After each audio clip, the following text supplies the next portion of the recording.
Hello, everyone. My name is Christian Eschbach, and welcome to another one of my album reviews. Okay, folks, this is take two on doing my review from Slash Made in Stoke, which is live.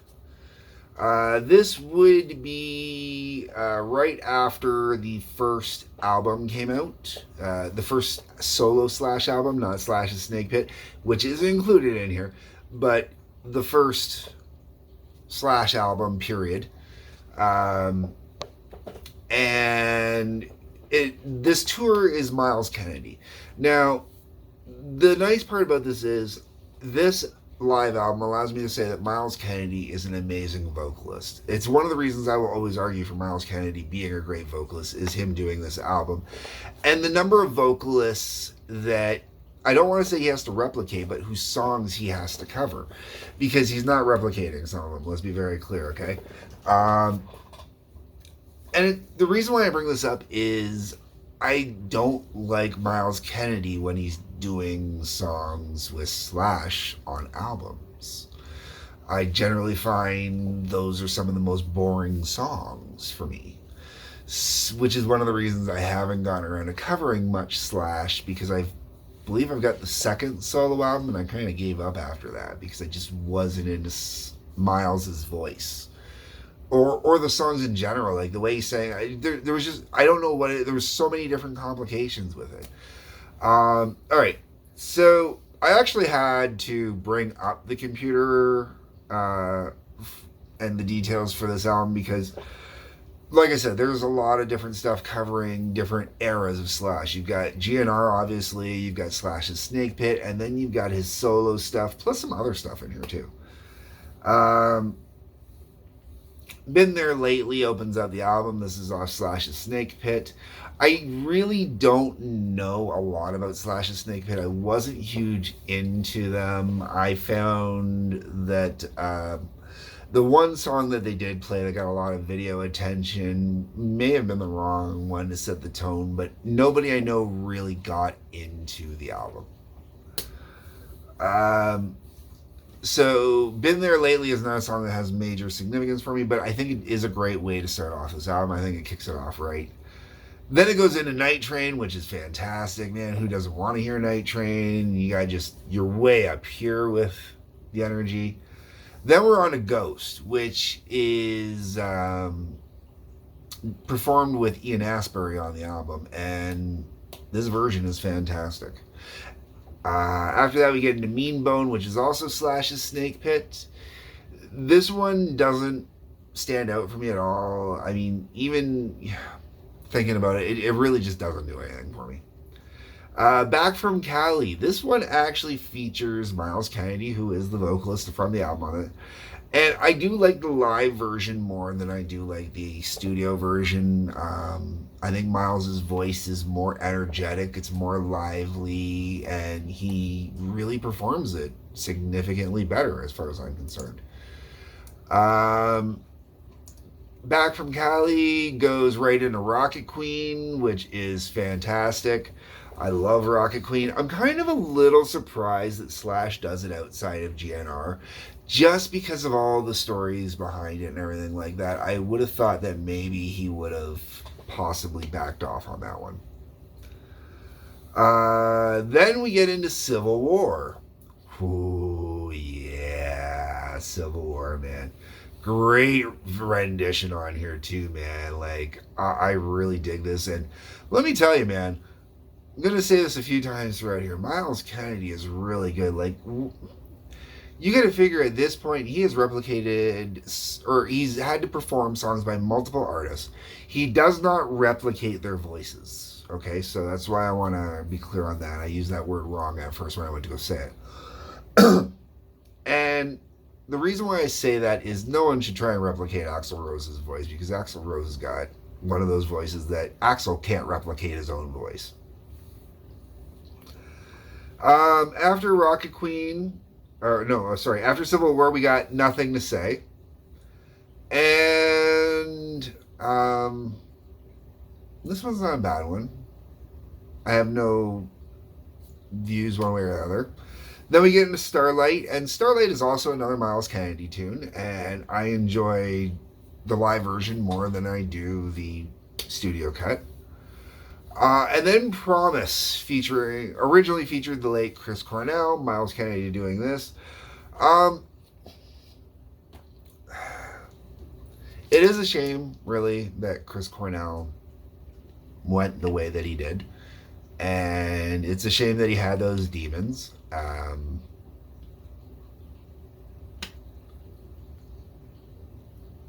I he was definitely a voice of my generation, but not a voice that I was into that much. I enjoy Chris Cornell to a small degree in small doses, but I'm not huge on him in big doses. I could not do a whole album of him. That's one of the reasons I don't own much Soundgarden. I think I own a Greatest Hits album, maybe one other one. I think there was one that came with a Guitar Hero I might own. Um, you know, I know I own the A Sides Greatest Hits album. I might own an Audio Slave album. I'm not 100% sure on that one. And it comes down to how much I like Chris Cornell's voice and how much I can tolerate listening to it in a go. But the dude is an amazing songwriter. Absolutely amazing songwriter, man. Wrote two of the better songs off of the Last Temptation album, man. Just really good tunes. Um, Now, hearing Miles Kennedy do this song, man, does it total justice. Absolute total justice. And it's one of those ones when they go out on tour now, I really hope that it's specifically in the set list so they can always pay that little homage to Chris Cornell. Sorry about that. I was going to start hacking otherwise. All right, disc 2, we're on to Dr. Alibi. Now, this one was originally performed by Lemmy, which is why I make sure to stress that he's not replicating voices. Because he does not try to sing it at all like Lemmy, okay? That is not an easy thing to do. Take it from me. I know. I've done it. Then you got Speed Parade, which is off of Slash's Snake Pit. Another one I'm not overly huge on. Watch This, which is an instrumental. So at this point, it would basically on here be kind of like a jam out instrumental. Anybody who didn't know the album would think maybe it was a guitar solo or something, a fancy ass guitar solo with instrumentation over top of it or something. I love Watch This off the album, though. I think it's a great tune. Then you got Beggars and Hangers On, which I've already talked about, which is also off Slash's Snake Pit. And Beggars and Hangers On is one of those songs that it is a really good tune. And listening to this live album, it's really kind of still the only standout song off of Slash's Snake Pit as far as I'm concerned. The other songs are okay, but they're really not that memorable. The new solo stuff, the actual stuff released under the name Slash, that to me was a lot more memorable.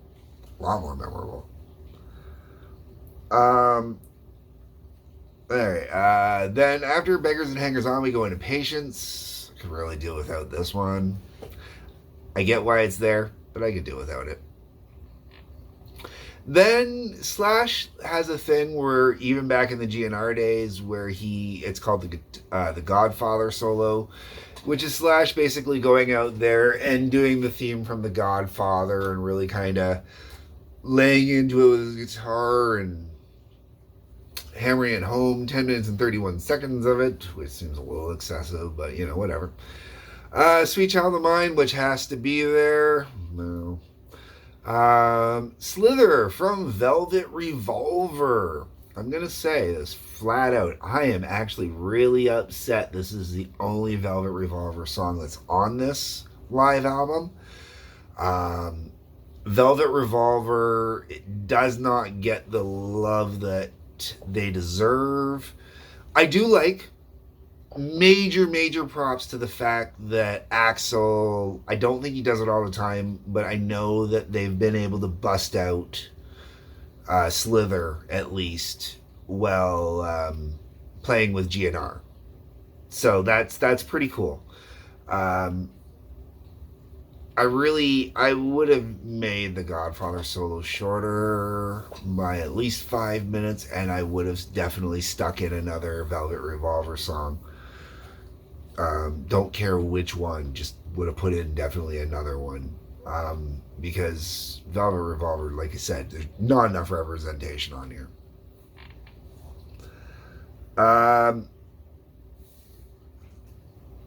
Then we got By the Sword, which is great.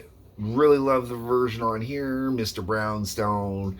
Finishing off with Paradise City. So, like I said, I definitely, absolutely would have loved at least one more Velvet Revolver song. Think they should have even gone with 2 more Velvet Revolver songs. I get why there's a lot more Snake Pit on here. It comes down to ownership rights, stuff like that. Bunch of bullshit. But at the end of the day, there should have been more Velvet Revolver. The whole way around, would I recommend this album? Yeah, it's worth it. If you can get the set, it's really worth it. What's also included on here is on the DVD you got Ghost, Back from Cali Baggers and Hangers On, Been There Lately, and Starlight. And an interview with Slash. Do you need the DVD? Nah, just the double disc is good. I don't know how much I'd pay for it. I think when I got it when it came out, I don't think I paid more than $24.99 for it, which isn't bad. Realistically, should have been cheaper. I would say if you could get the 2 CDs for $20 or less, like $15.99 or something like that, definitely pick it up. I don't know if I would pay more than, before taxes, I don't know if I'd pay more than like $19.99, $21.99, maybe $21.99 Canadian at the most is what I would pay for the 2 CDs. And that's brand spanking new, right out of the plastic. Personally, maybe look for a used version. Oh, my thoughts, my views, my opinions. I don't know. Let me know what you think, guys, down below. Am I giving Miles Kennedy too much credit? Not enough credit? I don't know. Tough call. That's what the comment section is for. What do you think? Do you also think that Velvet Revolver was poorly represented on here? You do. You know you do. You know you would have gladly given up Sweet Child of Mine for some Velvet Revolver. You know you would have. All right, folks. On your way down to the comments, tell me how much of an idiot I am for saying that. Or you agree with me. Either way. In the descriptions, you're going to see a link for the TWA, that's Trampoline Wrestling Association. Season 2 has dropped. Check it out. Really put some nice production into it this year. If you also see a link for the Howling Odyssey, which is where my music endeavors go. Right now I'm working on a lot of relaxation music. You can just go there to chill out. And then there is a link to Patreon. You know what the link for Patreon's for. So come on out and throw me a few bucks. Otherwise, hit the like button, the subscribe button, the bell for notifications. Peace, love, take care.